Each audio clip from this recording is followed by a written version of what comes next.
It was Friday night at the Alhambra Lounge, and the place was packed. Everyone seemed to be enjoying themselves. The atmosphere was electric.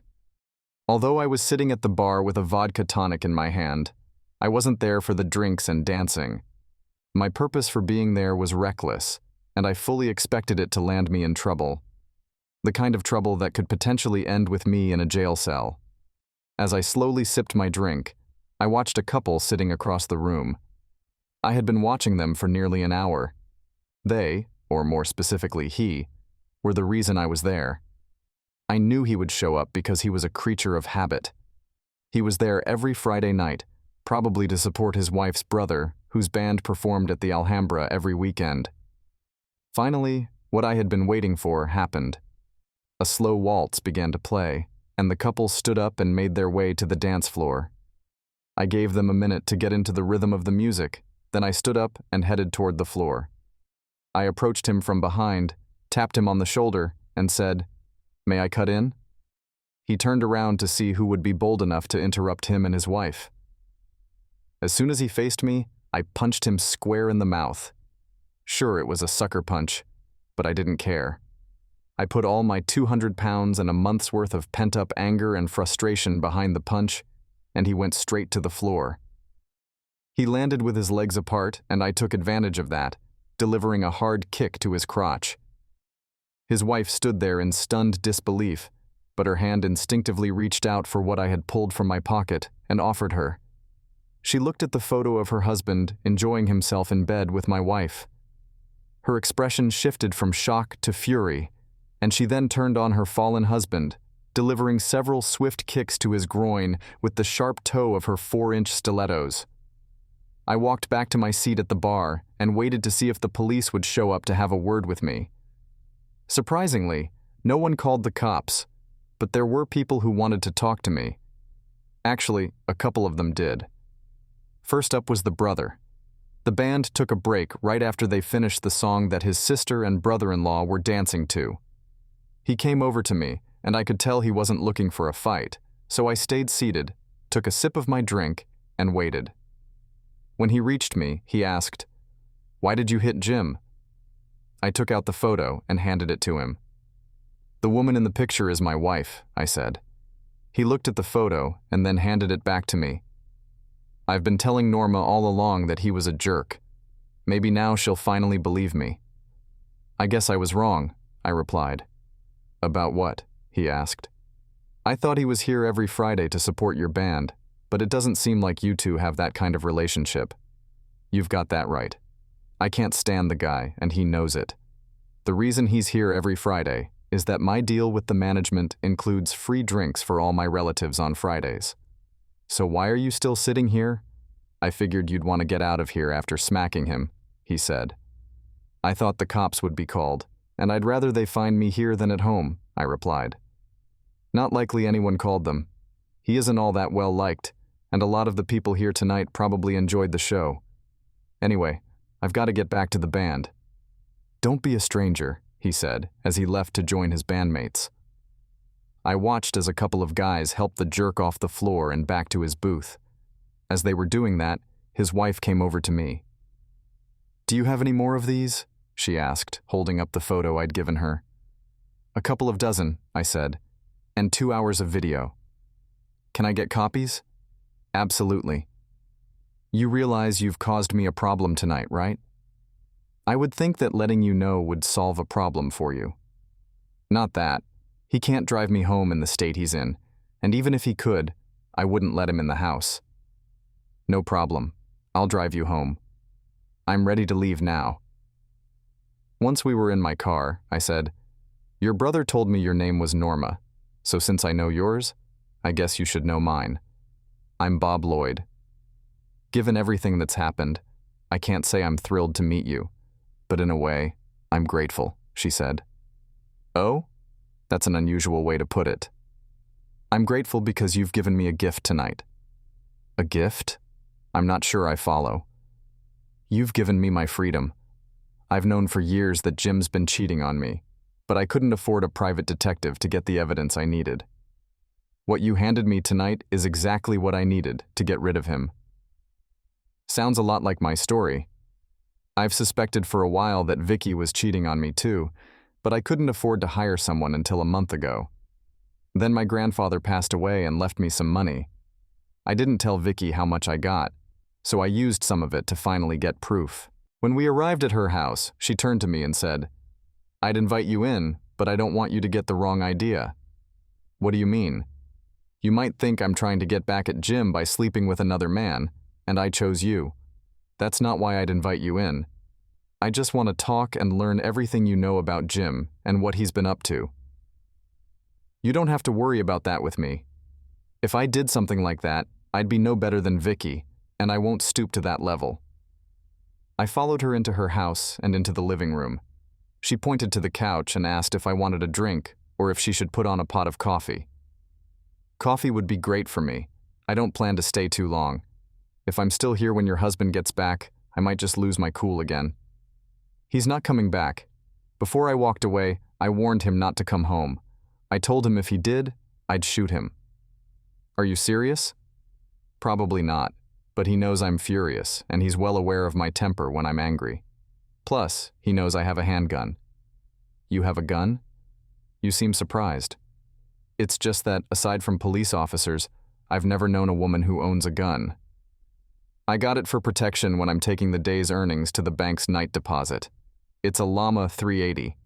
Looks like a small .45, and Jim knows I'm capable of using it." As she headed to the kitchen to make the coffee, I couldn't help but wonder why her husband was wasting his time with my wife when he had someone like Norma at home. She was undeniably attractive, and if I weren't still tied to Vicky, I might have considered pursuing her myself. Well, I wouldn't be tied to Vicky much longer, and who knows what could happen then. Norma returned and sat down next to me on the couch. "Coffee will be ready in about 5 minutes. So, how long has Jim been seeing your wife?" "For about a month, at least. That's when I started tracking her with a private investigator. It might have been going on for longer. Our marriage seemed to shift about 2 years ago, but I've been seriously suspicious of Vicky for just over a year. I suspect she's been unfaithful since I noticed that change. Jim might be the only one, or he could be one of many. He was just the one I caught her with." "What did she say when you confronted her?" "I haven't confronted her yet. I'm guessing she'll find out I know when Jim calls her tomorrow. I'm curious to see how she handles it."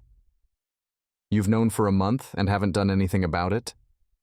"When I confirmed it, I consulted a lawyer to understand the divorce process. Apparently, we live in a state with no-fault divorce laws. No matter what happened, the split is straightforward. Everything gets divided 50-50. I don't care what the laws say. I'm not letting Vicky benefit from betraying me. Once I figured out how the divorce would play out, I started rearranging and hiding things. Vicky might get her 50%, but it will be 50% of a lot less than what there was a month ago. So, what can you tell me about Jim and your wife?" "They meet every Monday and Thursday. Those are the nights Vicky claims she's playing cards with her old sorority sisters or attending book club meetings at the library. Those are the nights Jim is supposed to be bowling or going to lodge meetings. He stayed at my place for 3 nights while I was out of town on a business trip. That's where the videos I have came from. I don't know if that was their first and only time together, but since I travel for work about once a month, it could have been a regular arrangement. That explains Jim's sudden business trips. They always seemed last minute, but I never suspected they were a cover. What's your plan now?" "I'm going to dump him, but I won't give him any time to hide assets. First thing Monday morning, I'm hiring a lawyer. It's a shame they don't work on Saturdays. I'd see one tomorrow if I could. Actually, I know a lawyer who works on Saturdays. If you're serious, I can put you in touch." "I'm serious." I pulled out my cell phone and dialed a speed dial number. When the call was answered, I put the phone on speaker and said, "You can cancel the bail. I won't need it." "How did you manage that?" "I guess he wasn't very popular, and no one bothered to call the cops." "You must be one of the luckiest guys I know." "I'll take all the luck I can get, bro. I'm on speaker with the asshole's wife right now, and she told me that if any attorneys were working on Saturday, she'd be waiting at their door first thing in the morning. I know you don't usually chase ambulances, but would you be interested in taking her case?" "Are you kidding? With everything you have on her husband, this will be a slam dunk. Great. Norma, meet my fraternity brother, Sam Medway. Sam, meet Norma. I handed her the phone and asked where the bathroom was before stepping away to give her some privacy. When I returned, the phone was still on speaker. I said, "I'm back. We've got everything sorted. You take care. I'm heading to bed." "Talk to you later," Sam said before ending the call. I put my phone back in my pocket, and Norma said, "Sam said he'll file on Monday morning and have Jim served at work that afternoon. He can do it so quickly because all he needs to do is swap your details for mine. Will your wife be served on Monday as well?" That's the plan. And then what? Then the real battle begins. The battle? Vicky won't go down without a fight. She'll hire a lawyer and contest the divorce, throwing up every obstacle she can. I'll have to navigate around them as best as I can. Sam mentioned she'll likely try to get the court to order counseling. She knows she can't stop the divorce, but she might hope to make it so expensive that I'll reconsider. Would you? Not a chance in hell. I might have been able to overlook a single lapse in judgment, but a long-term affair? No way. And the things she said about me during their pillow talk. Let's just say, I'll be giving you a copy of everything I have. You might not come off too well in their conversations either. It makes me wonder why they stayed with a couple of losers like us. I know exactly why Jim stays with me. I'm the financial support in this family, and fortunately, I won't have to deal with any no-fault nonsense. I have a rock-solid prenuptial agreement. If you're the financial support, why couldn't you hire a private detective? The money is in a trust fund that I don't access until I'm 30, and I still have 16 months to go. I can only use it for medical and educational expenses until then. Even though I earned significantly more than Jim, there's no extra to pull out for an investigator. It's probably partly my fault that Jim ended up with your wife. How so? If I'd voiced my suspicions when I first thought he was cheating, he might have stopped. The prenup clearly outlined the consequences of adultery. He knew exactly what he'd lose if I caught him, but I suppose he thought I was too clueless to ever figure it out. When can I get copies of what you have? Sam has everything. When you go in to sign the paperwork, tell him I said to give you copies. I glanced at my watch and said, I need to head out. Can I call you from time to check on how things are going? I certainly hope you will. Once again, I want to thank you for the gift you've given me. Perhaps I could take you out for dinner sometime as a thank you. I'd like that. I'll reach out when things settle down at my place. I have no idea what I'm going home to. Your husband might have recovered enough to call Vicky. I hadn't planned on her finding out I knew about her affair until she was served the divorce papers on Monday. I should have considered that before confronting your husband, but it's too late to worry about it now. When I got home, Vicky seemed her usual self, so I assumed she hadn't received any calls from her lover. She greeted me with a kiss and asked why I was late. I explained that Al, my boss, wanted to celebrate signing the Johnson contract, so we ended up having a couple of drinks. I tried to call, but you didn't answer your cell or the home phone. I must have left my cell on my desk at work. I didn't hear the home phone ring. Have you eaten? I had some ground round with my drinks, so I'm fine. Want some dessert? No. Are you sure? Come into the bedroom and I'll show you what we have. I looked at her, and since I didn't immediately respond, she must have thought I didn't get the hint. She added, We haven't been intimate in almost a week, and I'm feeling a bit needy. I understood what she meant, but my hesitation was due to my indecision about whether I wanted to engage or not. Vicky wasn't exactly my favorite person at the moment, but I figured I should make the most of what I had while I could. Only God knew how long it might be before I had any intimacy again after Vicky was served. I smiled at her and said, I'll race you. Then, for the first time in our marriage, I did something Vicky had told her lover I always did. I rolled over and went to sleep. I wondered how Vicky would react. It was the first time I hadn't snuggled up to her after making love and falling asleep with her in my arms. I hoped she lay awake thinking about the change, and maybe even worrying about it. The rest of the day was spent on typical weekend chores, mowing the lawn, pulling weeds, and washing the cars. I was glad I had decided to take what I could get while I could. During dinner, Vicky informed me that playtime was over for a while, because Aunt Flo had arrived a day earlier than expected. Sunday was a normal day, and I spent it working around the house. Around noon, Vicky's mother came to pick her up for shopping. Once they were gone, I called Norma to see how things were going. She told me she had gone to Sam's office and signed the necessary papers to start the divorce. She'd received copies of the pictures and videos and had reviewed them at home. I was in the right mood when Jim came home. He walked in like nothing had happened, so I told him to leave. He said it was his house too, and he wasn't going anywhere. I left the room, came back with my pistol, and told him he had 10 seconds to get out. I warned him that if he was still there when I reached 10, he'd start leaking red stuff. He could see I meant it, and he got out of there fast. Would you have really gone through with it? After hearing what he said about me on those videos? Damn right I would have. How are things at your place? Peaceful. Either Vicky hasn't heard from your husband, or she's one hell of an actress. She's convinced me for years that she was a faithful and loving wife. Oh well, live and learn. Did Sam tell you when he'd have your papers ready? He said he would file with the court first thing in the morning and have Jim served whenever I wanted. I'm not sure what your plans are, but I told him to serve Jim at work sometime in the afternoon. That was my plan too. I was hoping it would be a big surprise for her, but it's not likely now. Sorry about that, I didn't mean to spoil it for you. You didn't. I ruined it myself by confronting your husband on Friday night. Even if he doesn't call her, he'll let her know I'm on to her when they talk at work on Monday. The important thing is that it will be over, except for the court stuff, and I can start moving on with my life. Can we meet up on Monday evening? I'll buy you that dinner I promised, and we can have a drink or two to celebrate. I won't know until late tomorrow if I can. I'll be busy moving out of the house as soon as Vicky goes to work. The house is hers. Her parents gave it to her when they retired and moved to Arizona. I'll keep the invitation open. Call me if you can't make it. Even though the house was in Vicky's name, it would still be contested in the divorce.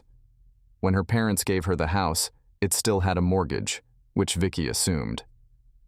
Despite it being in her name, my paychecks covered half of the mortgage payments.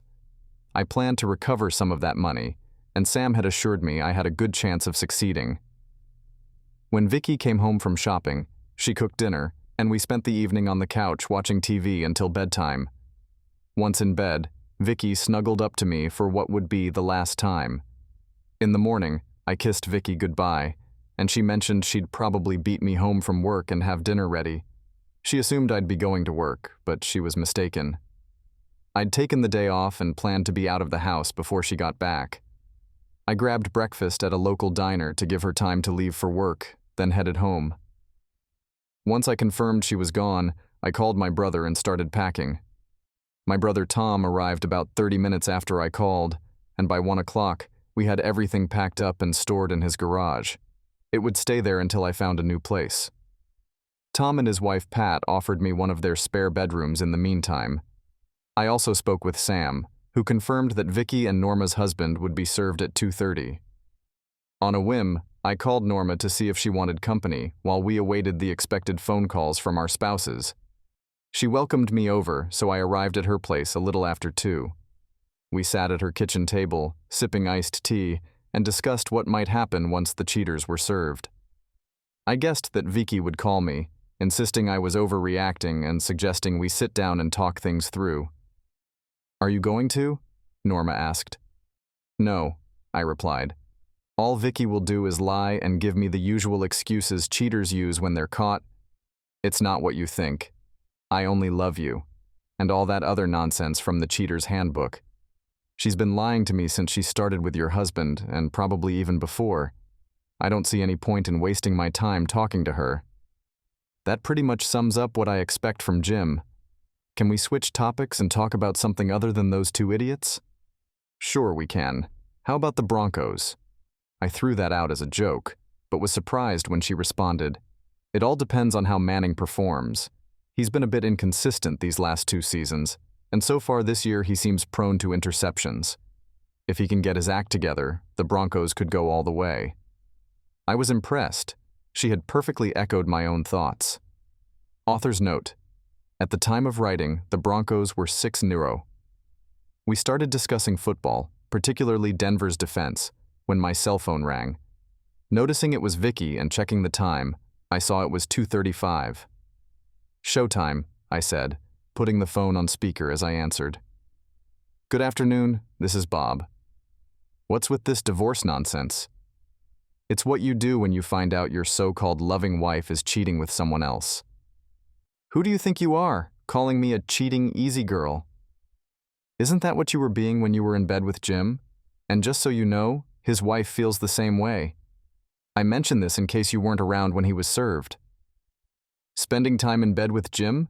Where did you get that sick idea?" "From the pictures and videos my private detective provided." "Pictures? Videos? Don't try to tell me it's all a mistake or that it isn't you in those pictures and videos. I might consider the possibility of a look-alike cousin, but there's no way I'm buying that Jim has a double and that you're double and his just happened to meet. Face it, Vicky, you're caught. We'll discuss this when we get home tonight." "No, we won't. By the time you get home, you'll find that I've moved out. From now on, all communication will go through my attorney.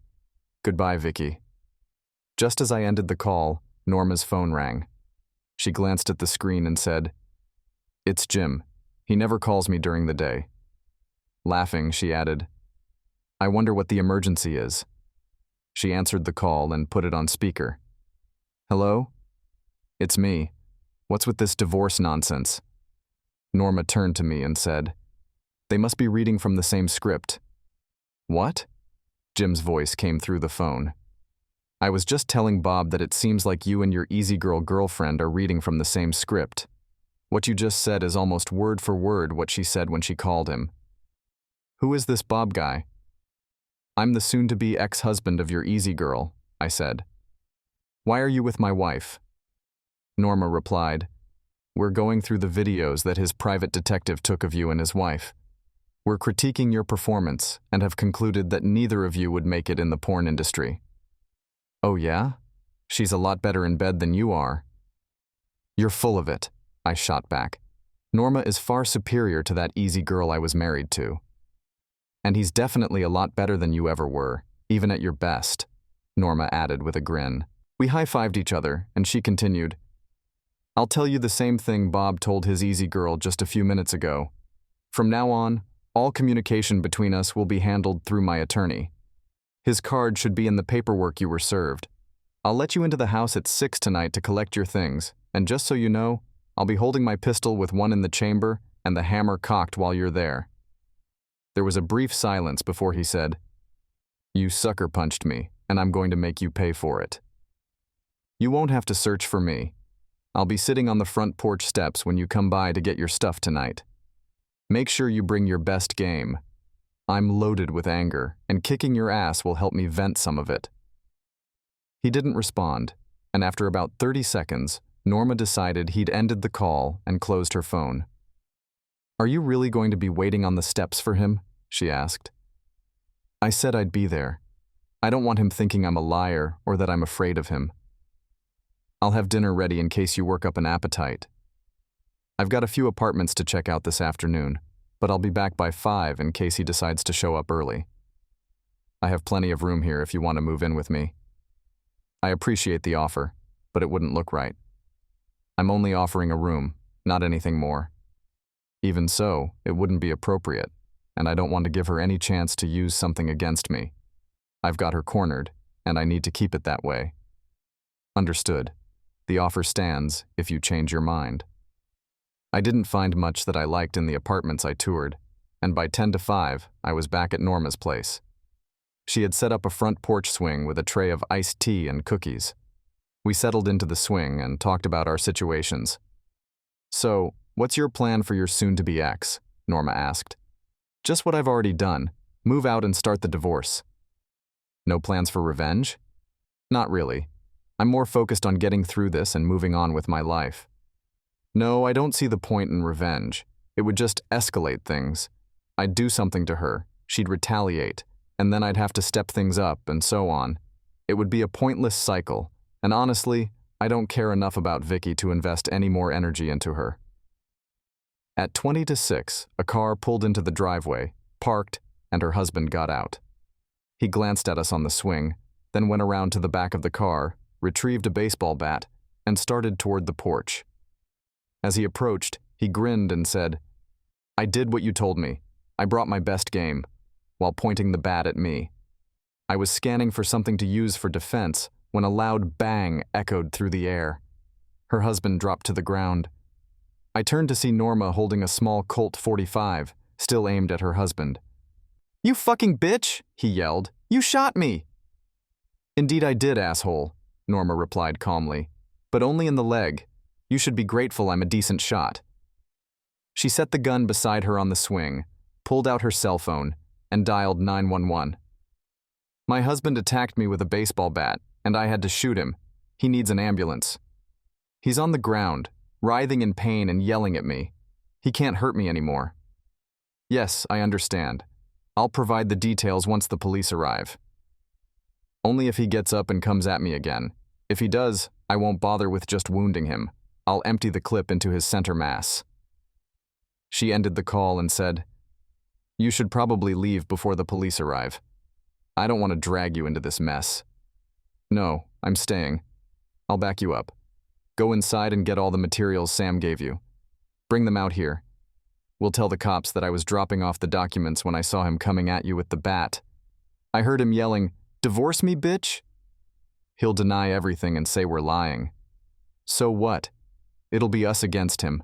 The bat's next to him with his fingerprints all over it. We stick to the truth about everything up until he arrived. We tell them we were waiting for his and Vicky's panicked phone calls, what was said, and that you told him he could come by at 6 to get his things. I left to get you the pictures and videos and planned to be back by 6 in case he did something stupid. I arrived just after he did and witnessed the whole thing. You think it will work? As long as we stick to the story, it should." Meanwhile, her husband continued to writhe on the ground, clutching his leg and cursing. Norma went inside to retrieve the materials and returned with them. We sat on the swing, listening to him complain, and waited for the police. We soon heard sirens, and moments later, 2 squad cars pulled up to the curb. 4 officers got out with their guns drawn and pointed in our direction.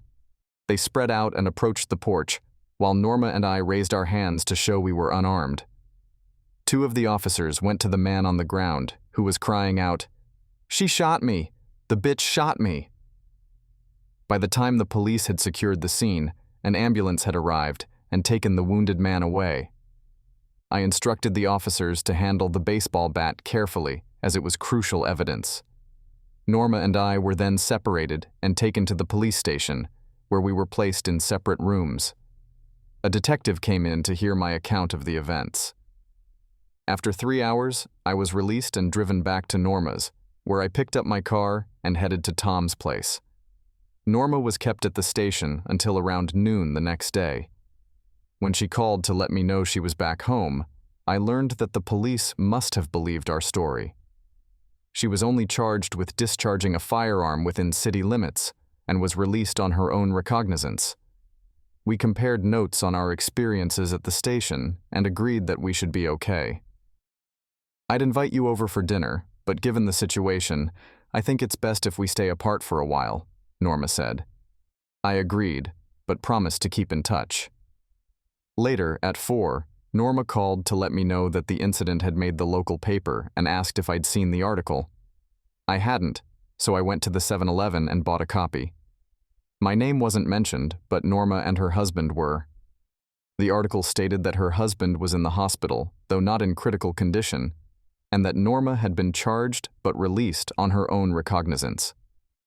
That afternoon, I received 11 calls from Vicky, all of which I deleted. When the 12th call came in, I decided to answer, though I was a bit curt. "What do you want, Vicky? Didn't you understand that all communication is supposed to go through my attorney? I need to talk to you, Bobby. I need you to hear me out. I need to explain what happened and how it happened. I need to show you that I love you and don't want to be apart from you. That's what you need, Vicky. What I need is to be rid of your lying, cheating self. This is the last call I'm taking from you. I'm going to fight the divorce, Bobby. I'll hire a top-notch lawyer and fight you every step of the way. I've talked to friends who've been through divorces and learned what I can do. You haven't learned a damn thing, Vicky. You can't stop a divorce. You might delay it, make it expensive, and drag it out, but you can't stop it as long as I don't give in. You can't force me to take you back or live with you. All you'll accomplish is costing us both a lot in legal fees and court costs. If you want to spend a fortune on attorneys, go ahead. But eventually, I'll get my divorce. I paused, as if contemplating a thought, then added, Actually, your fighting the divorce might work in my favor. I could tell my attorney to just halt the process. I don't have any pressing need to be single since I don't plan on remarrying. I'd save on legal fees and avoid alimony and asset division. The more I think about it, the more appealing it seems. Go ahead, Vicky. Fight it, and I'll pull the divorce. Who knows? Maybe you'll meet someone and want to marry him, and then you'll be the one needing a divorce. You'll end up paying for your own attorney and court costs. Or maybe I'll decide to fight it just to keep you and your new guy from tying the knot. So, here's the deal. Sign the papers and send them in, and it'll be over in a few months. Fight it, and I'll do exactly what I just outlined. Either way, I'm gone, and I'm not coming back. Goodbye, Vicky. I hung up. Over the next month, things played out with a mix of ups and downs. Vicky didn't sign the divorce papers or hire an attorney to contest it. Sam thinks she believes that if she simply ignores the papers, the divorce won't proceed, and that by avoiding a lawyer, she can save on legal fees. She's mistaken, of course, Sam said, but it's not in our interest to correct her. We have proof of service, and her inaction means the process will keep moving forward. On the positive side, Norma's husband was charged with felony menacing, which allowed her to secure a restraining order against him. However, the bad news was that Jim hired a lawyer and was fighting the divorce. Despite the overwhelming evidence Norma had against him, he could still drag things out and make the process expensive. Additionally, the district attorney, who was up for re-election, refused to drop the charges against Norma, likely to avoid giving his opponent any ammunition to claim he was lenient on crime. At the divorce hearing, Vicky didn't show up, likely still under the illusion that her absence could halt the proceedings. The judge granted my petition, and I walked out of the courtroom knowing that in 120 days, I'd be officially free. That evening, I had dinner with Norma, who once again offered me a room.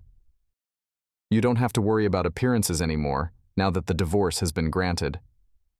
That might be true for me, but it's not the same for you. You need to avoid giving Jim any leverage. I'm not concerned.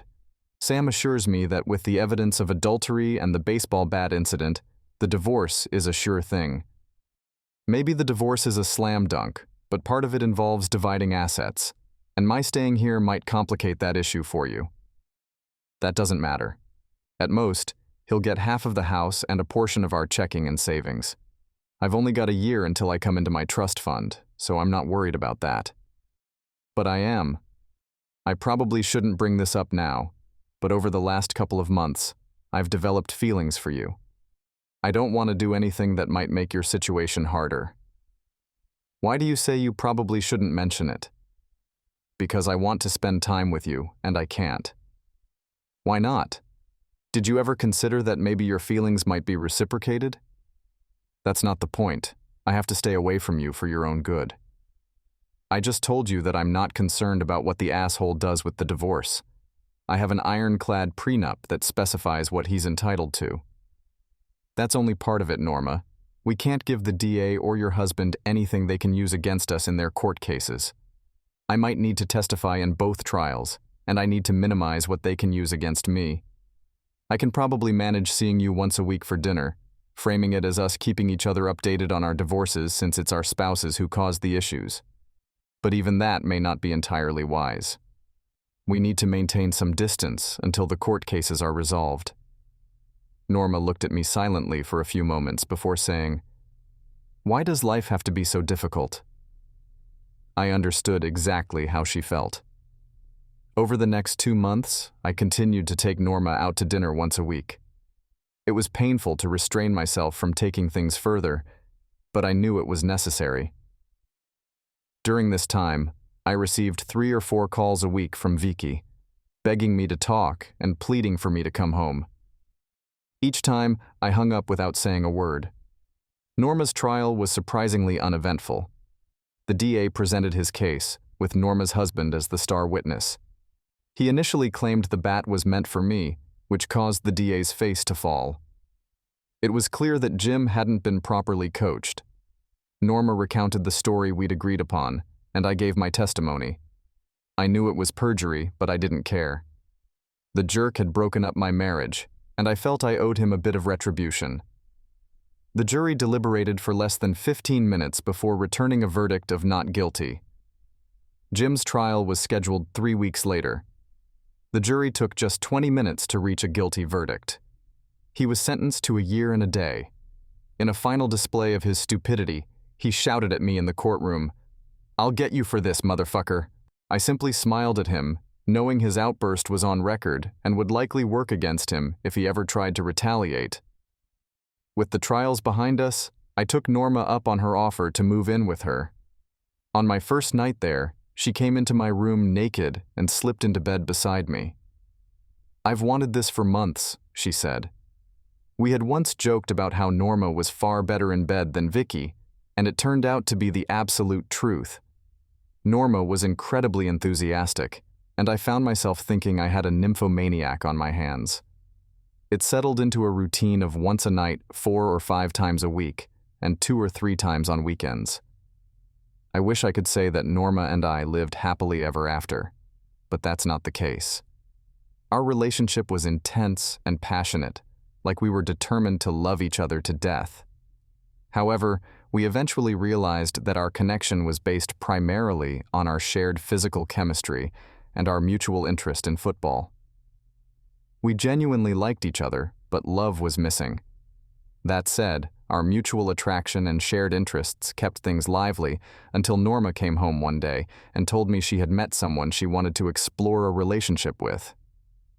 I packed my things and moved out within a day, wishing her well and letting her know I was available for a casual hookup if needed. "I'll hold you to that," she said, but I never heard from her again. In the final twist of the drama that had been my life, Vicky called me 2 days after our divorce was finalized. "You bastard! How could you do this to me? I didn't agree to any of this. No alimony? You make twice what I make. How is that fair? And this demand for $30,000 for your share of the house. It's my house. It was mine and mine alone." I laughed and replied, "Oh, but you did agree to all of it. By not hiring a lawyer and not contesting the divorce, you agreed to everything. You can take out a second mortgage on the house to pay me my 30 grand. Look on the bright side. Spending 30,000 to get rid of me is quite a bargain. But I didn't want to get rid of you." As I hung up, I was relieved she couldn't see my face. The truth was, I hadn't wanted to end things with her either, but I couldn't stay with someone who had betrayed me. I adhered to the belief that once a cheater, always a cheater.